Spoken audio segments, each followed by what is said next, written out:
So if you are seeing my video for the very first time, I recently relocated to the Netherlands for studies. So I just want those who are new to our platform to understand that this is my present location, and equally those who are asking me if they can actually study in the Netherlands or if they can actually move with the job. Well, you can study in this country, but the problem here is going to be that the country is very expensive. Okay, so you should know that it's very important for you to note all of this before you make a decision. Now, that's the same thing I've said many times in my videos, right?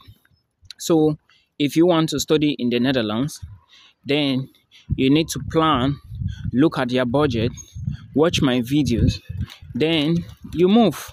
That is how it is. Now, going further, let me tell you a little secret. To those of you who have been complaining, saying you have been rejected, you're applying and you're getting rejections. Let me tell you how many schools I got rejections from before I finally moved to the Netherlands. So that you see that giving up is never an option. Yes, giving up is never an option.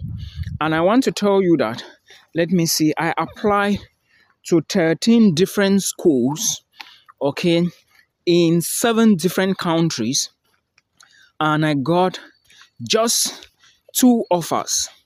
One came from Italy and one came from the Netherlands, which I decided to turn down that of Italy and take that of the Netherlands.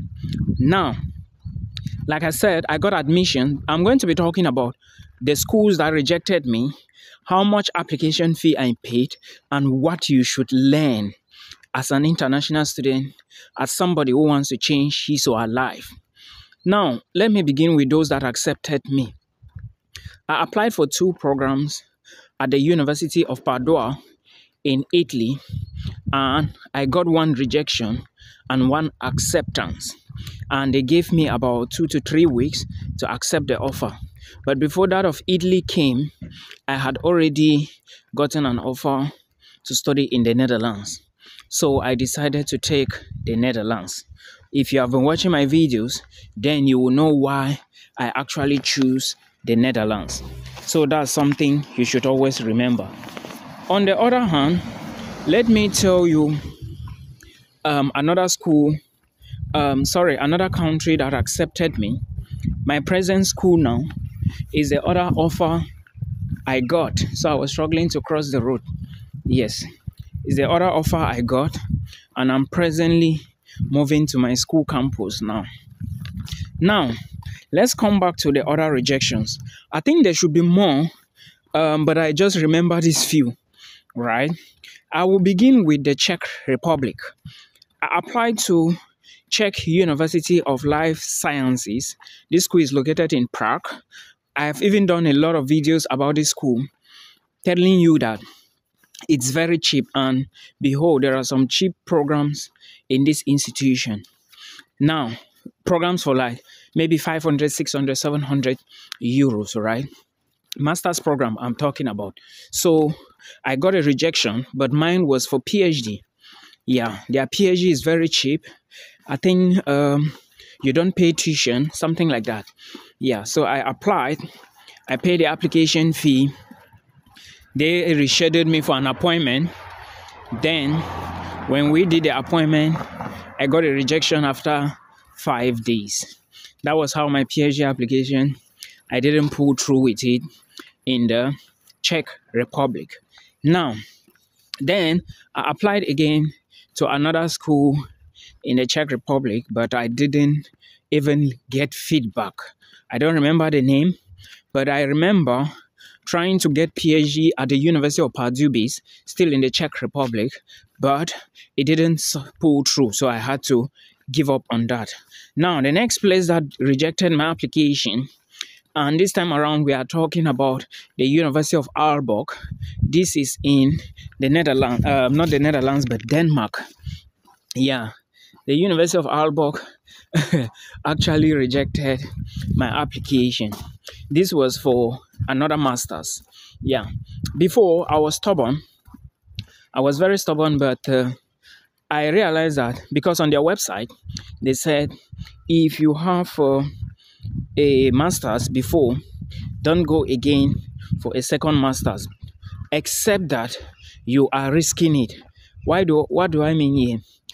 That if the number of students they need are many, they cannot accept a master's student.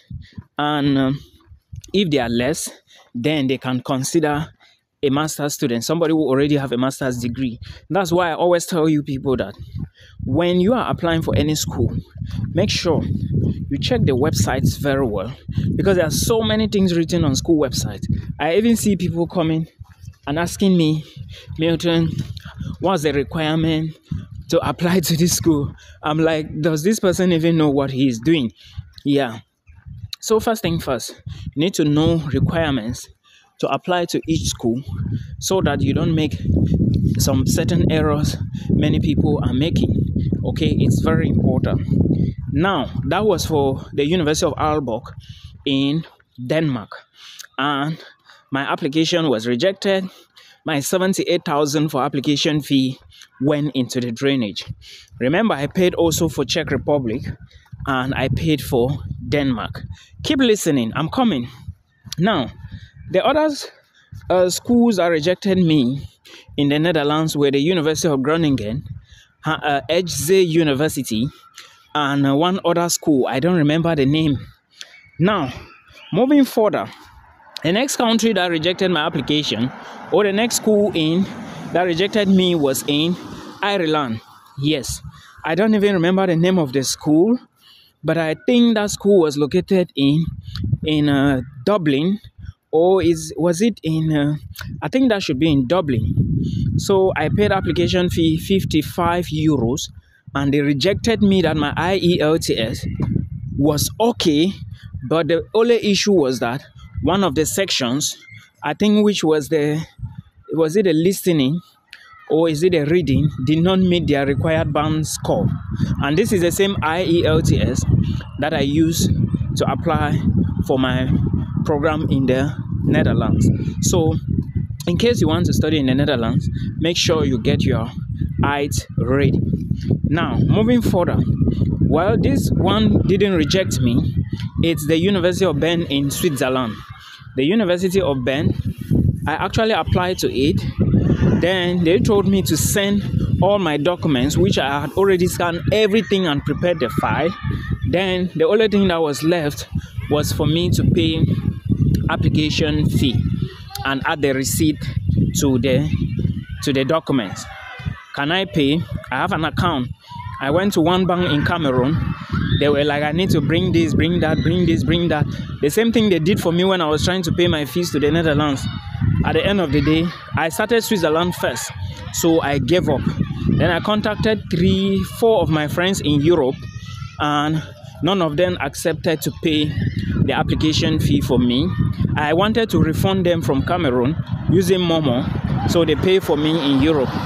But nobody seems to understand anything. It is what it is. So I left that one. That was how I left the application. And it pains me because I waste a lot of time. I wasted my time on it, but with no work done. So that was not a rejection, but I gave up. Then the next school that I got a rejection in, I think is one school in Nice, France.